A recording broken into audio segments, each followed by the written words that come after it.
चलिए अभी gaseous air pollutants जो हम पढ़ रहे थे एनवायरमेंटल केमिस्ट्री में, इसमें है ना कौन कौन से देख चुके अपन, that is oxides of sulphur देख चुके अपन, ऑक्साइड्स ऑफ नाइट्रोजन।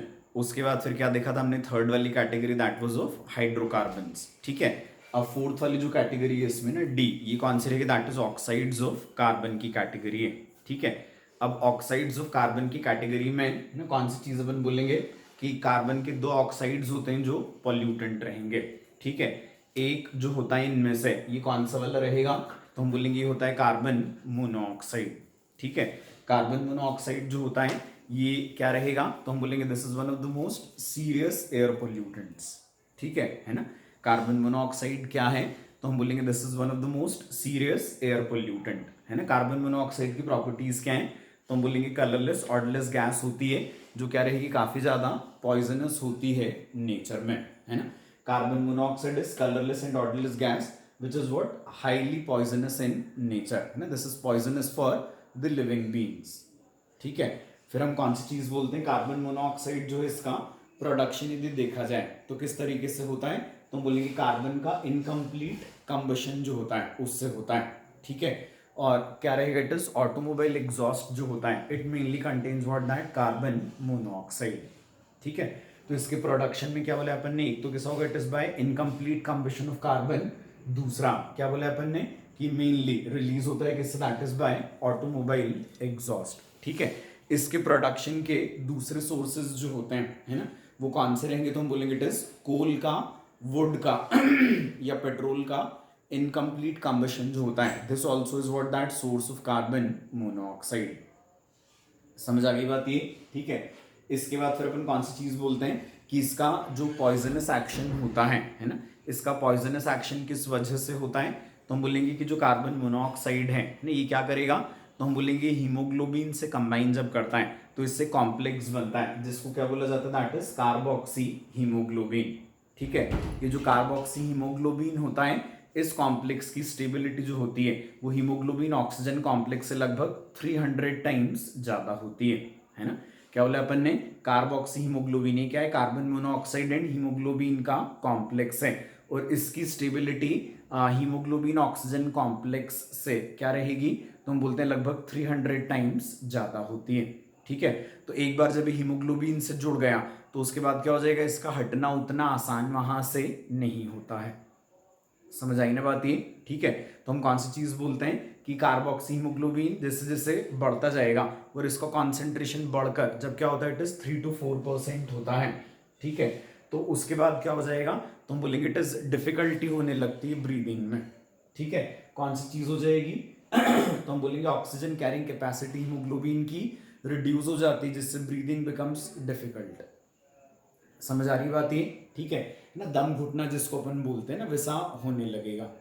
ठीक है, तो क्या बोला अपन ने, इसका पॉइजनस इफेक्ट जो किस वजह से है, तो हम बोलते हैं कि ये ब्लड की हीमोग्लोबिन की ऑक्सीजन कैरिंग कैपेसिटी जो होता है उसको रिड्यूस करता है, क्योंकि क्या करेगा, जब ये हीमोग्लोबिन से कॉम्प्लेक्स बनाता है तो जो कार्बोक्सी हीमोग्लोबिन कॉम्प्लेक्स जो कहलाएगा कॉम्प्लेक्स है, इसकी स्टेबिलिटी ऑक्सीजन हीमोग्लोबिन कॉम्प्लेक्स से लगभग 300 टाइम्स ज्यादा होती है। ठीक है, तो इस वजह से क्या दिक्कत आएगी, तो हम बोलेंगे क्या हो जाएगा, ऑक्सीजन को कैरी करने के लिए हीमोग्लोबिन की अवेलेबिलिटी कम हो जाएगी। ठीक है, तो इसका परसेंटेज बढ़ते बढ़ते जब कितना हो जाता है, 3 to 4% हो जाता है ना, किसका, कार्बन मोनोऑक्साइड हीमोग्लोबिन कॉम्प्लेक्स का, तो उसकी वजह से क्या होने लगता है, तो हम बोलेंगे ऑक्सीजन कैरिंग कैपेसिटी अब इसकी काफी कम हो जाएगी and that leads to severe consequences.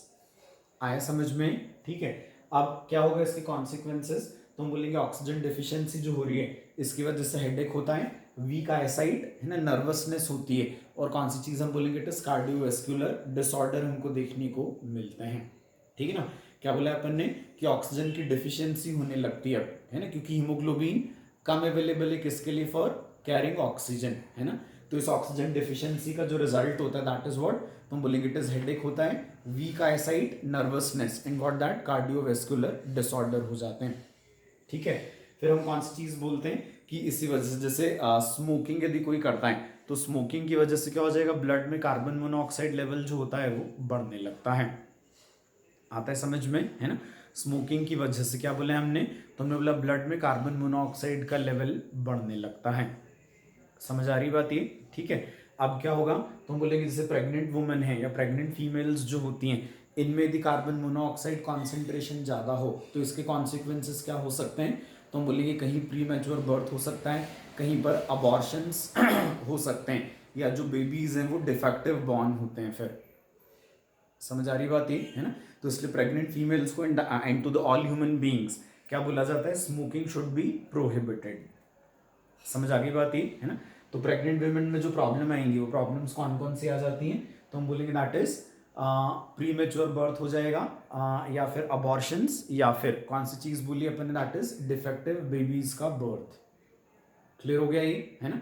तो कौन सी चीज बोली अपन ने कि कार्बन मोनोऑक्साइड जो है क्या, this is one of the most serious air pollutant है ना, द वेरी फर्स्ट थिंग।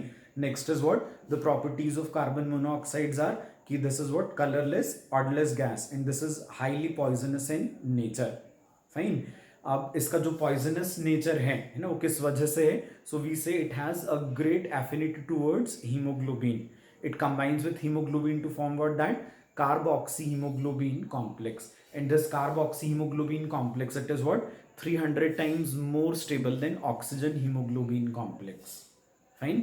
अब because of what that is, जैसे जैसे हम क्या बोलेंगे कि percentage of this carboxy haemoglobin it increases in blood and when it reaches up to a concentration of 3 to 4%, then it becomes what, तो हम बोलेंगे फिर अब ऑक्सीजन कैरिंग कैपेसिटी हीमोग्लोबिन की काफी कम हो जाती है। दिस लीड्स इन व्हाट, तो we say this leads to oxygen deficiency, and this oxygen deficiency it causes what, तो we say it causes headache, then it is a problem in the eyesight, then it also causes nervousness and cardiovascular disorder. Fine. If a person is smoking, or the persons those who are smoking, they face oxygen deficiency because of this only, because during that combustion of cigarette, or during that smoke production, carbon monoxide is produced, and this carbon monoxide it starts occupying what, more of the hemoglobin. Clear हो रही बात ये है ना। तो इसलिए smoking जो है that is prohibited, specially in the pregnant females. What will be observe if they are smoking continuously, then it might lead to what, that premature birth, और it is birth of the defective babies even, or it is spontaneous abortions, they also are observed in what, the pregnant females. These are the severe consequences of what, that carbon monoxide poisoning. Clear हो गया अच्छे से ये है ना। अब carbon monoxide poisoning जो होती है, इसको यदि हमको क्योर करना है, तो कार्बन मोनोऑक्साइड पॉइजनिंग को क्योर करने के लिए क्या यूज किया जाता है, कार्बोजन यूज किया जाता है ना। कार्बोजन जो होता है that is what, a mixture of oxygen and CO2 in which percentage of CO2 is around 5%। समझ आ गई बात ये है ना। So to treat what, that carbon monoxide poisoning, what is used, it is carbogen, and carbogen is a mixture of what, that, so we say it is carbon dioxide and oxygen, where percentage of CO2 is around 5%. Clear हो गया अच्छे से ये है ना, याद भी हो गया होगा। अब इससे रिलेटेड क्वेश्चंस जो हैं है ना, किस टाइप के बनेंगे, तो एक तो वही हो जाएगा कि कार्बोक्सी हीमोग्लोबिन कॉम्प्लेक्स जो है वो ऑक्सीजन हीमोग्लोबिन कॉम्प्लेक्स से कितना ज्यादा स्टेबल होता है, तो answer is what, that 300 times. ठीक है। फिर अगला क्वेश्चन जो होगा इसमें वो किस टाइप का बनेगा कि ब्रीदिंग कब डिफिकल्ट होने लगती है या ऑक्सीजन डिफिशियंसी कब मानी जाएगी, तो हम बोलेंगे जब क्या हो जाएगा, कार्बोक्सी हीमोग्लोबिन का परसेंटेज जो होगा इट इज 3 to 4%, तो तब क्या हो जाएगा, तो हम बोलेंगे ऑक्सीजन डिफिशियंसी है ना। नेक्स्ट क्या हो जाएगा कि consequences of carbon monoxide poisoning, तो क्या बोला था अपने, दैट इज हेडेक होगा, या फिर क्या हो जाएगा, इट इज विजन में प्रॉब्लम होने लगती है, nervousness and what, that cardiovascular disorder. एक क्वेश्चन थोड़ा एप्लीकेशन बेस्ड इस टाइप का आएगा कि इन अ पर्टिकुलर जियोग्राफिकल जोन, जो अपन इस टाइप का क्वेश्चन बनाते आ रहे हैं ना हर जगह, क्या देखने को मिल रहा है कि उस एरिया की जो प्रेग्नेंट फीमेल्स होती हैं उनमें प्री मैच्योर बर्थ देखने को मिल रहा है या स्पॉन्टेनियस अबॉर्शंस देखने को मिल रहे हैं, तो this will be due to poisoning of which air pollutant, तो आंसर क्या हो जाएगा, दैट इज कार्बन मोनोऑक्साइड। आ गया सारा समझ में, ठीक है। अब इसके बाद फिर ऑक्साइड्स ऑफ कार्बन में दूसरा वाला जो रहेगा ये कौन सा होता है, दैट इज कार्बन डाइऑक्साइड। ठीक है।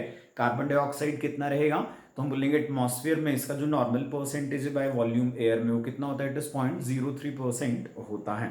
ठीक है। अब कार्बन मोनोऑक्साइड जो है इसका रिलीज एटमॉस्फेयर में होता कहाँ से, तो एक तो हम बोलेंगे दैट इज रेस्पिरेशन, सारे जो लिविंग ऑर्गेनिजम्स हैं उनके रेस्पिरेशन से क्या बनता है, दैट इज CO2 बनती है। ठीक है। फिर कौन सा हो जाएगा, it is burning of fossil fuel, है ना, वो कंप्लीट कंबशन पर CO2 में कन्वर्ट होता है ना। सीमेंट मैन्युफैक्चरिंग के टाइम पर क्या होता है, लाइमस्टोन का डिकम्पोजिशन हमको करवाना होता है, तो लाइमस्टोन डिकम्पोजिशन से भी किसका प्रोडक्शन होता है, दैट इज CO2 का, या जो नेचुरल सोर्स होता है CO2 प्रोडक्शन का, वो कौन सा वाला रहेगा, दैट इज वोल्केनिक इरप्शंस। समझ आ गई बात ये, है ना। So these all are what, the sources of carbon dioxide in atmosphere. समझ आ गई बात ये, है ना। अब मॉडर्न टाइम में, है ना, डेवलपमेंट के नाम पर कौन सी वाली चीज हो रही है, फॉसिल फ्यूल्स का बर्निंग काफी ज्यादा हो रहा है, तो इसकी वजह से CO2 का प्रोडक्शन काफी ज्यादा हो रहा है। ठीक है। अब जो प्लांट्स होते हैं वो कौन सी चीज करते हैं, तो हम बोलेंगे प्लांट्स जो होते हैं वो क्या करते हैं, इस CO2 को यूज कर लेते हैं फॉर फोटोसिंथेसिस, ने इसको कंज्यूम करते जाते हैं। वो फोटोसिंथेसिस का जो प्रोडक्ट होता है वो क्या होता है, दैट इज ऑक्सीजन होता है। ठीक है। तो इस तरीके से क्या होता है, ये जो बैलेंसिंग होती है इनकी गैसेस के एटमॉस्फेयर में, ये चलती रहती है ना। बट अभी मॉडर्न टाइम्स में ओवर यूज हो गया है फॉसिल फ्यूल्स का। ठीक है। तो इन ह्यूमन एक्टिविटीज की वजह से क्या हो गया है, ये जो नेचुरल बैलेंस था गैसेस का, ये डिस्टर्ब होने लगा है। ठीक है। तो इस डिस्टर्बेंस की वजह से क्या हो रहा है, तो हम बोलेंगे इसका जो सबसे सीरियस कॉन्सिक्वेंस होता है, ठीक है ना, CO2 के बढ़ने का एटमॉस्फेयर में, that is what, that global warming. ठीक है। जिसके बारे में ऑन एंड ऑफ लगभग रोज ही हमको सुनने को मिलता है। समझ आ गई बात ये, है ना। तो क्या बोला अपन ने, ऑक्साइड्स ऑफ कार्बन में, है ना, दूसरा वाला जो, that is what, that carbon dioxide, how it is produced, so we say it is by respiration, burning of fossil fuels, decomposition of limestone during cement manufacturing, and it is by what, that volcanic eruptions. Fine. CO2 की एक और जो खास बात है, that is what, कि CO2 is confined to troposphere only. Fine. Then next is what, with the increased use of fossil fuels and all, this balance of CO2 and what, that other gases, that is being disturbed, है ना। क्योंकि कौन सी चीज है, तो हम बोलेंगे fossil fuels के ओवर यूज से CO2 का प्रोडक्शन ज्यादा हो रहा है। सो टू एन एक्सटेंट तो क्या होता है, प्लांट्स जो होते हैं they utilise that CO2 in photosynthesis and reproduce what, that oxygen, so that delicate balance is maintained, but by the over use that CO2 is not being consumed. Fine. तो CO2 का जो बढ़ा हुआ level है, इसका the most severe consequence is what, so we say it is global warming.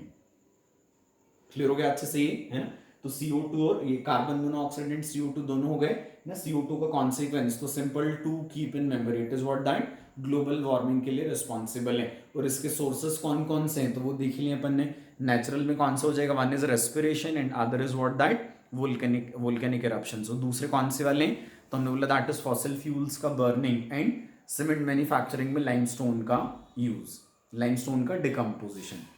Clear है यहाँ तक, है ना, अच्छे से याद हो गया होगा सारा, ये सिंपल था काफी।